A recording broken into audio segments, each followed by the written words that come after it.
బలమైందని చూపించినందుకు ప్రతి ఒక్కరికి పేరు పేరు మా ధన్యవాదాలు. హాస్పిటల్ సిబ్బంది వాళ్ళు చాలా ఇబ్బంది పడుతున్నారు. హాస్పిటల్ సిబ్బంది వాళ్ళందరూ చాలా ఇబ్బంది పడుతున్నారు. వాళ్ళందరూ మాకు వచ్చి పదే పదే చెప్తున్నారు కింద అందరూ చాలా ఇబ్బంది పెడుతున్నారు అని, క్రౌడ్ ఎక్కువ ఉందని, సార్కి మంచి ట్రీట్మెంట్ కావాలి. సో మీరందరూ కోఆపరేట్ చేయాలి. మాకు ఈ ఒక్కరోజు ఓపిక చేసుకొని మనం ఇక్కడ ట్రీట్మెంట్ తీసుకున్న తర్వాత ఇంటి దగ్గరకు వస్తారు. ఇంటి దగ్గరకు వచ్చినప్పుడు ప్రతి ఒక్కరమ్మ అప్పుడు కలుసుకుందాము. ఇప్పుడు దయచేసి మీరందరూ సహకరించాలని మనస్ఫూర్తిగా కోరుకుంటున్నాను. ఎవరు స్వెల్లింగ్ ఉంది, ఇయర్ బ్యాక్ సైడ్లో స్వెల్లింగ్ ఉంది, ఇక్కడ కూడా స్వెల్లింగ్ ఉంది, కడుపులో ఛాతీలో కూడా గుద్దడం వల్ల కొంచెం చెస్ట్లో పెయిన్ ఉంది, కడుపులో పెయిన్ అంటున్నారు, బట్ కొంచెం సటిల్గానే ఉంది. ఎక్స్రే రిపోర్ట్ వచ్చింది. ఫ్రాక్చర్ ఏం లేదు, ఇక్కడ ఫ్రాక్చర్ ఉందేమో అని చేశారు. ఫ్రాక్చర్ ఏం లేదు, కానీ నిన్న కొంచెం అన్కాన్షియస్ అయిన ఉండే కదా, అది ఫుడ్ లేకపోవటం వల్ల అట్లా అయిందని చెప్పారు. సాయంత్రం వరకు ఉన్నామని చెప్పినారు. కొంచెం తర్వాత స్టేబుల్ అయిన తర్వాత వెళ్ళొచ్చు అని చెప్పినారు. సో మీరు దయచేసి అందరూ అన్నలందరినీ కోరుకుంటుంది ఏంటంటే హాస్పిటల్ వాళ్ళకి కొంచెం కోఆపరేట్ చేయండి. Thank you. అచ్చంపేటలో ఉన్న ప్రజలందరూ కూడా ధైర్యంగా ఉండాలని కోరుకుంటున్నాను.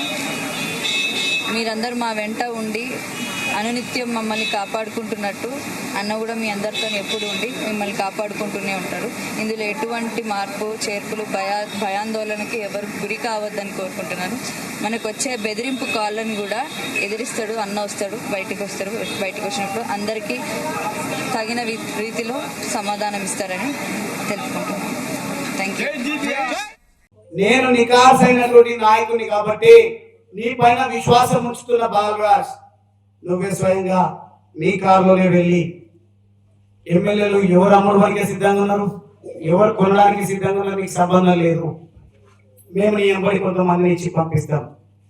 మీరు నీ కారులోనే సొంతంగా తీసుకొని పోయి అక్కడ పోయి రమ్మంటే పోయినాం, వచ్చినాం. ఆ పోయినటువంటి సందర్భంలో ఒక పెద్ద మనిషి పేరు అక్కడ ప్రస్తావనకు వస్తే ఆ పెద్ద మనిషి ఎవరో కూడా నాకు తెలియదు. కానీ అది పెద్ద కేసు అయ్యింది. కేసు అయిన తర్వాత నాకు ఒక 30, 40, 50 వేల ఫోన్ కాల్స్, థ్రెటనింగ్ కాల్స్ వచ్చినాయి. కత్తి పట్టుకొని వీడియో కాల్ చూపించి చంపేస్తాము నిన్ను, ఈ విషయంలో కనుక అప్రమత్తంగా జాగ్రత్తగా ఉండకపోతే అని చెప్పేసి రకరకాల వాళ్ళు మాట్లాడింది. అది కాంగ్రెస్ సంబంధించిన కార్యకర్త అంటారు, బీజేపీకి సంబంధించిన కార్యకర్త అంటారు.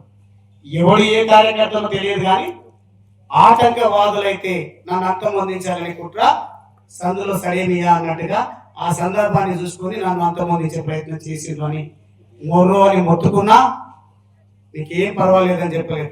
అప్పుడు మాత్రం విప్పుగా ఉన్నా.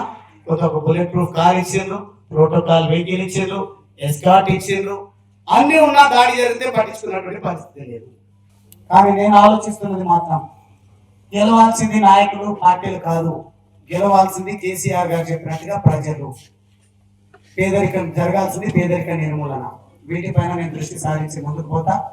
లోకల్ బాడీ ఎన్నికల్లో అన్ని పార్టీలు ఏకమైన మీ అందరి సహకారంతో మున్సిపాలిటీలో చరిత్ర సృష్టించిన మనం అన్ని పార్టీలు ఏకమైన మన కుట్రదారులు కూడా మన పంచాలనే ఉండి అక్కడ వాళ్ళకు వత్తాసు పలుకుతూ లోపాయికారి ఒప్పందంతో ఓడించాలనే ప్రయత్నం చేసినా 20కి 20 గెలిపించినటువంటి చరిత్ర నాకుంది. అది మీ చరిత్ర, అది మీ ఉండడం వల్ల.